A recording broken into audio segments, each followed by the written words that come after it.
So how do you deal with friends and family who are still stuck in the cult once you have left? This can and usually is for people the most difficult part about leaving cults and deconstructing their cult experience. When people say, it's not a cult, you're free to leave anytime, we're not talking about money, and nowhere that's free to leave has to tell you. We are usually talking about all the other social costs, and shunning is a huge, huge, huge one. In fact, the Jehovah's Witnesses just lost their tax exemption in Norway, which is the way you kick a cult out of your country, for their shunning practices being so evil. Now, this has happened to me twice. Once when I left the cult when I was 15 years old. Read about it in Uncultured in the shop because I'm in TikTok jail or attached to this video. When I am 15 and I'm like, I want to leave the family, and I get dropped off in Texas with one older step sibling that I've only met a few times before, and I just immediately lose contact with everyone in my life.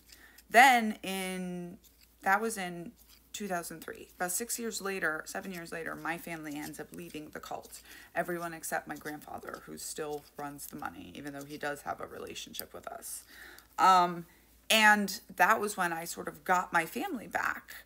But we all seem to be in this post-cult drug deal where we don't talk about it and we try not to upset our parents. So unfortunately for me, when I decided to start healing and start deconstructing out loud and writing a book, I lost many, many people of my family all over again.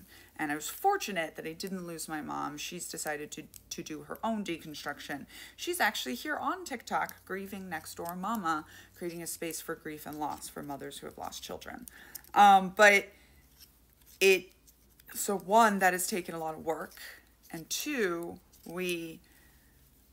it's just when you start using the language of the real world to describe your cult experience, I believe it becomes impossible to be around other members who are still in the cult or who ideologically haven't deconstructed their cult experience.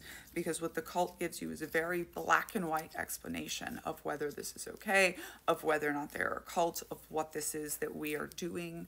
As soon as you start calling the troubled teen industry stuff religious prison camps instead of Victor Camp or whatever your brand of cult called it, they have no tolerance for you anymore, right? And so that, for me, has been one of the biggest learnings, that not only was I going to leave my family when I left a cult, but I was going to, lose my family, but I was going to lose people again when I started deconstructing it and specifically putting the real language to what we went through. It's incredibly difficult.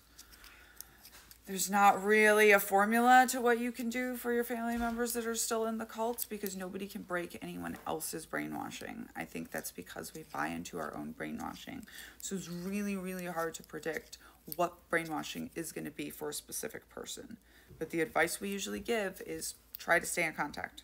Try to stay in contact in a way that you don't have to swallow all of their toxic cult beliefs, but they still might come to you if and when they wake up.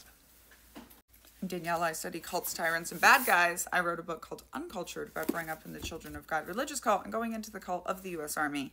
You can get signed copies here, and it's on your Spotify Premium.